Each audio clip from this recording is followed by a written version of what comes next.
Hi friends, அனைவருக்கும் வணக்கம். நான் உங்கள் நண்பன் மருத்துவர் ஏஎஸ் கார்த்திகேயன். உலக சிறுநீரக தினத்திற்கான விழிப்புணர்வு காணொலியில் இன்னைக்கு நம்ம பியுஜேஓ பெல்வியூரிட்டிக் ஜங்ஷன் அப்ஸ்ட்ரக்ஷன் பற்றி பார்க்கலாம். பெல்வியூரிட்டிக் ஜங்ஷனா என்னென்னா, கிட்னியில் ரீனல் பெல்விஸ்ங்கிற ஒரு பார்ட் இருக்கும். அந்த பெல்விஸும் யூரின் டியூபும் ஜாயின் பண்ணக்கூடிய ரீஜன், இந்த ரீஜனுக்கு பேர் தான் பெல்வியூரிட்டிக் ஜங்ஷன் சொல்லுவோம். அந்த பெல்வியூரிட்டிக் ஜங்ஷனில் ஒரு சுருக்கம் மாதிரி ஏற்படும். அது அந்த பார்ட் நேரோ ஆகும். இப்போ நேரோ ஆகும்போது யூரின் போகிற அந்த பேசேஜில் அடைப்பு ஏற்படும்.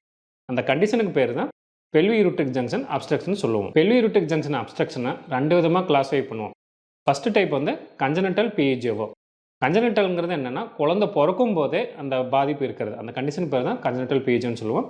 2வது டைப் என்னென்னா அடல்ட் ஆன்செட் பிஇஜிஓ. இது குழந்தை பிறக்கும்போது எந்த பாதிப்புமே இருக்காது.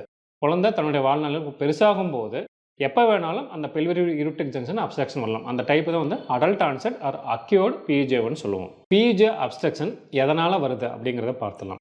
இந்த கன்ஜெனிட்டல் பிஇஜிஓங்கிறது குழந்தை அம்மாவோட வயிற்றில் கர்ப்பப்பையில் வளரும் போதே இந்த கண்டிஷன் உருவாயிரும். இது எப்படின்னா, ஃபீட்டஸ் அந்த கர்ப்பப்பையில் டெவலப் ஆகும்போது ரீனல் பெல்விஸும் அந்த யூரின் டியூபும் அந்த ஃபார்ம் ஆகும் போதே ஒரு அனாமலியாக இருக்கும். அந்த குறைபாட்டினால வரக்கூடியதான் பிஇஜிஓ அப்ஸ்ட்ரக்ஷன். மேலும் அந்த ரீனல் பெல்விஸும் அந்த யூரின் டியூபும் ஜாயின் பண்ணுற இடத்துல ஒரு சில குழந்தைங்களுக்கு பார்த்தீங்கன்னா அந்த கிராசிங் வெசல் இருக்கும். அந்த ரத்த நாளம் பிஇஜிஓ கிராஸ் ஆகும். இப்படி கிராஸ் ஆகும்போது அந்த பெல்வியூரிட்டிக் ஜங்ஷனை கம்ப்ரஸ் பண்ணி பிஇஜிஓ அப்ஸ்ட்ரக்ஷன் வரலாம். மேலும் பெரியவங்களுக்கு பார்த்தீங்கன்னா பெல்வியூரிட்டிக் ஜங்ஷனில் அந்த ஸ்டோன் இருக்கிறது. இந்த மாதிரி பெல்வியூரிட்டிக் ஜங்ஷனில் ஸ்டோன் இருக்கும்போது அந்த இடத்துல ரிப்பீட்டட் இன்ஃபெக்ஷன் ஆகும்போது அந்த ஸ்டோனை சுற்றி பார்த்தீங்கன்னா அந்த வீக்கம் ஏற்படும், இன்ஃப்ளமேஷன் மற்றும் அந்த ஸ்காரிங் ஏற்படும். அந்த தழுவு மாதிரி ஏற்பட்டு அந்த இடத்துல பெல்வியூரிட்டிக் ஜங்ஷன் அப்ஸ்ட்ரக்ஷன் ஏற்படலாம். ஒரு சிலருக்கு பார்த்தீங்கன்னா போஸ்ட் ப்ரொசீஜர், ஏதாவது சர்ஜரி பண்ணதுக்கப்புறம் அந்த இடத்துல தழுவு மாதிரி ஏற்பட்டு பிஇஜிஓ அப்ஸ்ட்ரக்ஷன் வரலாம். பெல்வியூரிட்டிக் ஜங்ஷன் அப்ஸ்ட்ரக்ஷன் இருக்கும்போது என்னென்ன அறிகுறிகள் இருக்கும் அதை பற்றி பார்த்தலாம். அதில் ஒரு சில குழந்தைங்களுக்கு பார்த்தீங்கன்னா குழந்தை பிறக்கும் போது எந்த சிம்டம்ஸுமே இருக்காது. ஆனால் ஸ்கேன் பண்ணி பார்க்கும்போது கிட்னி வீக்கம், மைல்டு ஹைட்ரோனெஃப்ரோசிஸ் மட்டும் இருக்கும், பார்ஷியல் பிஇஜிஓ மட்டும் இருக்கும். மேலும் ஒரு சில குழந்தைங்களுக்கு பார்த்தீங்கன்னா பிஇஜிஓ அப்ஸ்ட்ரக்ஷன் சிக்னிஃபிகண்ட்டாக இருக்கும்போது சிவியர் ஹைட்ரோனெஃப்ரோசிஸ் இருக்கிற சமயத்தில் குழந்தை பிறந்ததுக்கப்புறம் அவங்க குழந்தைக்கு பார்த்தீங்கன்னா அந்த வாமிட்டிங் இருக்கலாம். அதே மாதிரி வயிற்றின் மேல் பகுதியில் ஒரு லம்ப் மாதிரி இருக்கும், ஒரு வீக்கம் மாதிரி இருக்கலாம்.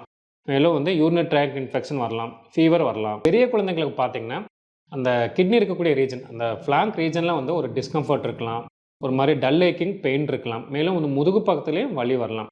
இந்த வலி பார்த்திங்கன்னா பெரும்பாலும் தண்ணி நிறையா குடித்ததுக்கப்புறம் பெரும்பாலான குழந்தைங்களுக்கு இந்த வலி வரும். இது எதனாலும் பார்த்திங்கன்னா, தண்ணி நிறையா குடிக்கும்போது கிட்னியில் நிறைய யூரின் உற்பத்தி ஆகும்.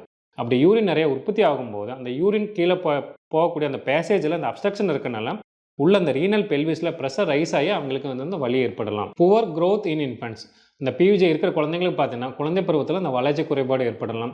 மேலும் அந்த பியூஜே இருக்கும்போது அந்த அப்ஸ்ட்ரக்ஷனுக்கு மேலே யூரின் தங்கும். அந்த பெல்விஸில் யூரின் தங்குறனால அந்த பகுதியில் கிட்னி ஸ்டோன் உருவாகலாம்.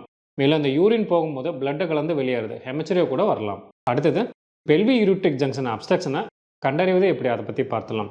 அதில் நம்ம பண்ணக்கூடிய பேசிக் அல்ட்ராசவுண்ட் ஸ்கேன்லேயே கிட்னி வீக்கம், ஹைட்ரோனெஃப்ரோசிஸ் இருக்கிறது நம்ம கண்டறிய முடியும். அதில் அந்த ஸ்கேனில் பார்க்கும்போது பார்த்தீங்கன்னா ரீனல் பெல்விஸ் நல்லா டைலேட் ஆகிருக்கும், பலூன் மாதிரி டைலேட் ஆகிருக்கும்.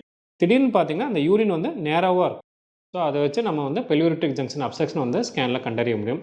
இது பார்த்தீங்கன்னா கன்ஜெனிட்டல் பிஇஜிஓ இருக்கும்போது குழந்தை அம்மாவோட வயிற்றில் இருக்கும்போது நம்ம அந்த ஆன்டிநேட்டல் ஸ்கேன் பார்ப்போம். அந்த அனாமலி ஸ்கேன் பண்ணும்போது அந்த ஃபீட்டஸில் ஹைட்ரோனெஃப்ரோசிஸ் இருக்கிறது கண்டறிய முடியும். இன்ட்ராவீனஸ் பைலோகிராம் மற்றும் சிடி ஸ்கேன். சிடி ஸ்கேனில் சிடி 20 கிராம் பண்ணும்போது கான்ட்ராஸ்ட் இன்ஜெக்ட் பண்ணி பார்ப்போம். அந்த கான்ட்ராஸ்ட் இன்ஜெக்ட் பண்ணி பார்க்கும்போது கிட்னி ஃபங்க்ஷன் ஆகுதா இல்லையான்னு சொல்லி பார்க்க முடியும். மேலும் அந்த பிஇஜிஓ அப்ஸ்ட்ரக்ஷன் பார்சலாக இருக்கா அல்லது கம்ப்ளீட் அப்ஸ்ட்ரக்ஷன் இருக்கா, மேலும் கான்ட்ராஸ்ட் எவ்வளோ நேரத்தில் கீழே ட்ரெயின் ஆகுது, அதெல்லாமே நம்ம சிடி ஸ்கேனில் கண்டறிய முடியும். அடுத்தது டிடிபிஏ நியூக்ளியர் ஸ்கேன், டை எத்திலமின் ட்ரையமின் பென்டாஸ்டேட் ஸ்கேன்.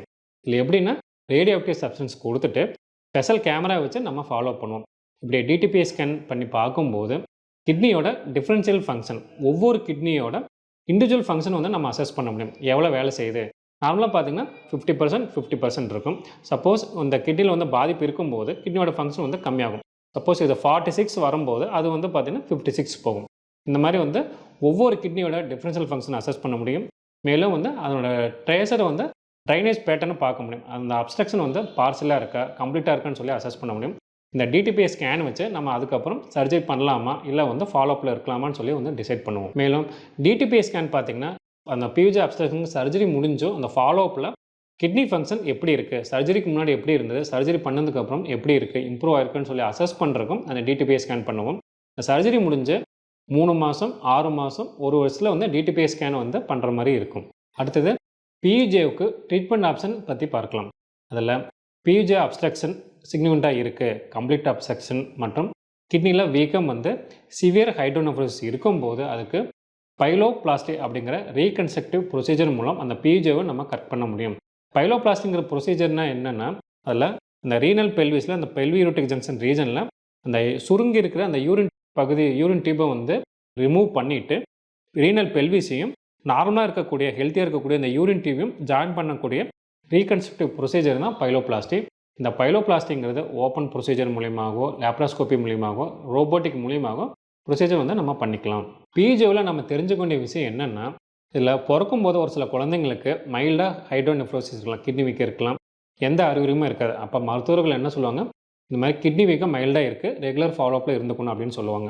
ஆனால் நிறைய பேரண்ட்ஸ் பண்ணுற மிஸ்டேக் என்னென்னா, குழந்தைக்கு எந்த அறிகுறியுமே இல்லை அப்படின்னு சொல்லிட்டு அதுக்கப்புறம் எந்த ஃபாலோஅப்பும் இது வரமாட்டாங்க. மேலும் டாக்டர்கிட்ட விசிட்டில் போகும்போது இதை பற்றி எதுவுமே சொல்ல மாட்டாங்க.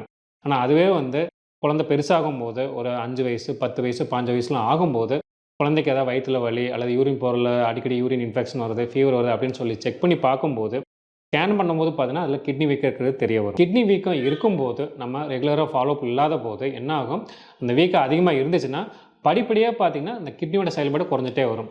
கடைசியாக ஒரு கட்டத்தில் பார்த்தீங்கன்னா கிட்னி செயல்பாட்டை முழுமையாக இழக்கக்கூட நேரிடலாம். முக்கியமாக இந்த பதிவு எதுக்குன்னா, எல்லா பேரண்ட்ஸுக்கும் பிஜேஓ பற்றி விழிப்புணர்வை ஏற்படுத்துறதுக்காக இந்த காணொலி.